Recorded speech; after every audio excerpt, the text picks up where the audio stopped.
Welcome to the Tech M&A Podcast. Here we dive into the strategies, challenges, and candid stories of tech entrepreneurs who have successfully sold their companies. Today we sit down with Scott Petersen, who sold his all-in-one hiring solution software, HireClick, in August of 2024. Thanks for joining me today, Scott. I'm happy to be here. Can you tell me a bit about yourself and your company? Yeah, so HireClick is a SaaS software platform that we sold hiring software mainly to small businesses, heavily integrated in the Midwest, really sold through all different industries. Started in 2017 and we had our exit in 2024. How did you hear about Corum?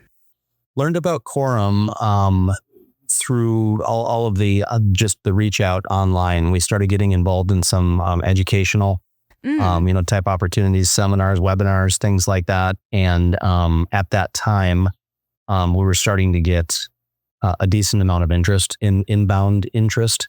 And so to be able to find those resources and really learn proactively about what was going on in the market was great. So would you say that the motivation was the inbound interest that you were attracting based on the success of a company?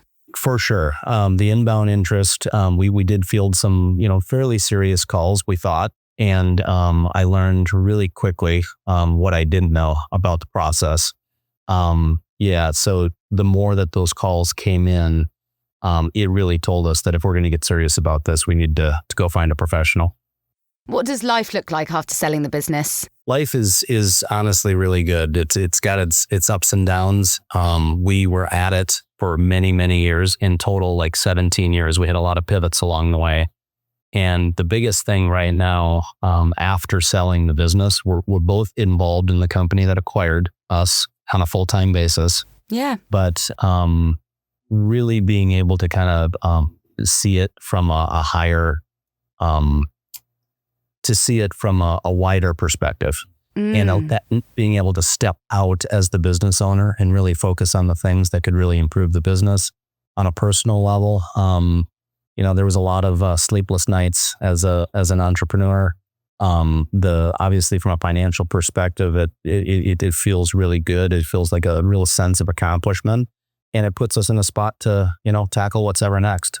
If you could go back in time, what would you change? Honestly, I would have, I think we waited a year too long to get involved with Corum. If I look back on the interest was coming for about a year and a half. And we really stressed over the decision of, boy, is it right? Mm-hmm. Should we try to do this on our own? Far, far, far too long. Any recommendation to any entrepreneur as you begin to feel, should we go do this? It's probably the right time to step forward and do it. It sounds like, especially with the level of interest you had and the market space you were in and the activity taking place, it seems like a good barometer for the timing itself. Yeah, for sure. What advice would you give to a CEO selling their company today? As you get into the process from the very beginning, as much as you can, try to think like an acquiring company. And try to, metrics and measurements and being able to just have that stuff ready.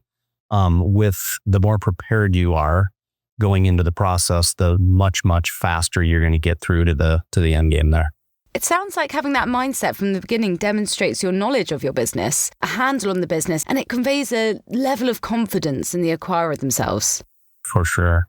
So what are you most excited about next?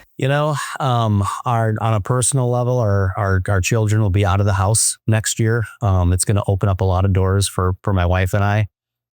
What's next? I'm really anxious to do more traveling. Just explore the things that when you're really, really involved in the business, you just don't dare do, right? And then on a business level, I don't know. And I'm 53 years old. I feel like there's a really blank whiteboard in trying to map this out. And for about 2 weeks, it kind of freaked me out a little bit. And now I couldn't be more excited. So we'll see. I don't have a clear path as to what it is, but I'm really, really excited to go dive into it. I know the transition for you guys in the acquirer has been really very strong. It sounds like they really do look at you guys as a gem in their collection of things. Yeah, it's we found a great landing spot. And honestly, looking back on it and having gone through that process, it would have been extremely difficult for us to garner the attention of them without a professional process with Corum.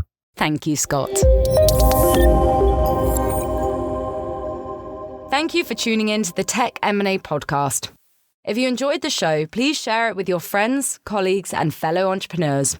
We release new episodes every 2 weeks, so make sure to subscribe and stay up to date on our latest interviews and tech M&A research. And while you're there, go ahead and drop us a rate and review. And if you have any suggestions or topics you'd like us to cover, please reach out to us on social media or email us at info@corumgroup.com. Join us again next time for more inspirational stories and practical tips from tech founders who have successfully navigated the exits of their companies.